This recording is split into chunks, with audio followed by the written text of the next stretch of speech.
So Anthony Joshua should beat Prenga easily, but that is what makes this dangerous. Prenga is targeting Joshua and chasing an opportunity. Pressure, doubt, risk. Joshua has everything to prove, and one mistake could destroy the entire comeback. So I've seen some interesting material on AJ versus Prenga. So here is my perspective and here is my observations.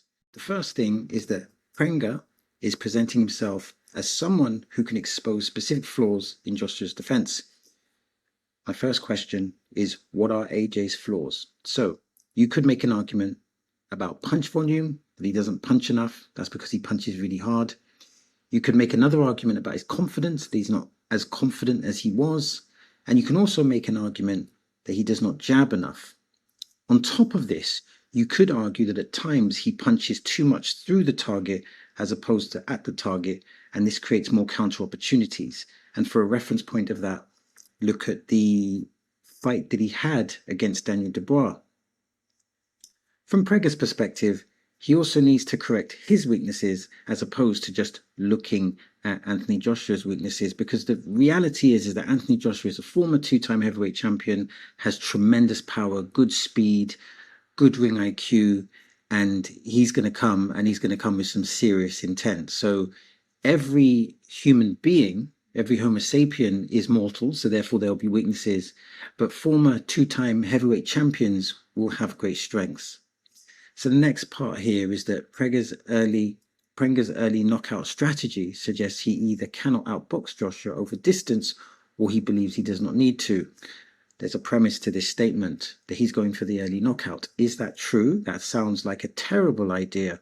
I guess this depends on Prenga's boxing identity. Is he a boxer or is he a fighter? What range does he prefer? What I will say is that if he does adopt this strategy, that means that we'll have a great fight, an exciting fight. It's also important to remember that AJ in his prime was deadly, particularly in the middle range. And if Prenga does come with this type of boxing philosophy, this could be an early night for him. I'm assuming that this might be Machiavellian. He's suggesting that he's going for the knockout, which may mean that he's coming to box. And then the next statement is Joshua faces a lose-lose fight where anything less than a quick stoppage may be seen as a failure. Of course, he has the pressure. He is Anthony Joshua. Massive global reach, massive British reach. He is legendary, a great fighter. But let's not forget that the byproduct of being Anthony Joshua is having expertise and experience. And let's not forget that the selection of Prenga is probably very, very strategic. I doubt that Prenga he's going to be a good boxer, but if the matchmaking has been done effectively, he will not have the tools to beat Anthony Joshua. So the next statement after that is that the Jake Paul win may have weakened Joshua's credibility because pundits now dismiss it as unserious. Let's be clear, the Jake Paul fight was a capitalist move. It was a capitalist move, and it was also a cultural move. AJ naturally took care of business. And let's be honest, Jake showed tremendous courage. He showed great courage to take the fight, and he showed great courage in the fight. And I guess they both broke the bank. But AJ broke his jaw, allegedly. Boxing, yes, it's entertainment, but it's also very serious, very serious. Anyway, so the next statement is that Prenga's confidence could be dangerous, but his lack of experience on this stage may expose him.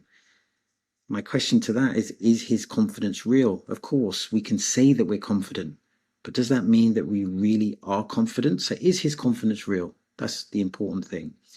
And his lack of experience may be crucial.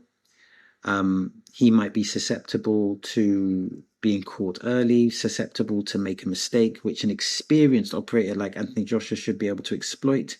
So for him, preparation and having a great team is essential, and being stoic and being calm as well as being aggressive. All these things are very essential because this is going to be a new experience for him. It's going to be a new pair of shoes for Prenga.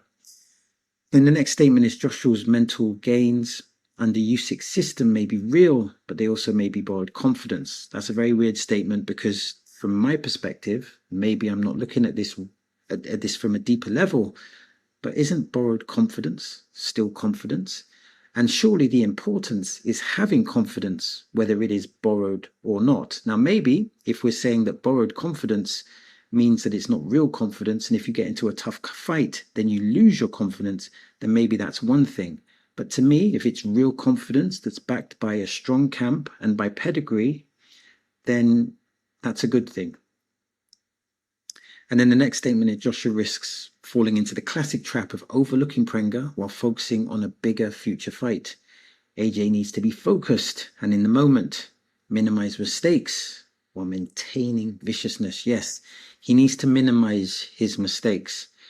Even if he does make mistakes, we have to ask the question, does Prenga have the ring IQ to exploit those mistakes? For example, punching through the target against an elite operator is a mistake, but against someone who's operating at a lower level, that's a knockout opportunity. So it's about AJ being focused in the moment, making the appropriate adjustments, and getting that viciousness. It's important for him to rediscover his viciousness, which is a byproduct with confidence, because if you're confident, if AJ is confident, then he can be vicious.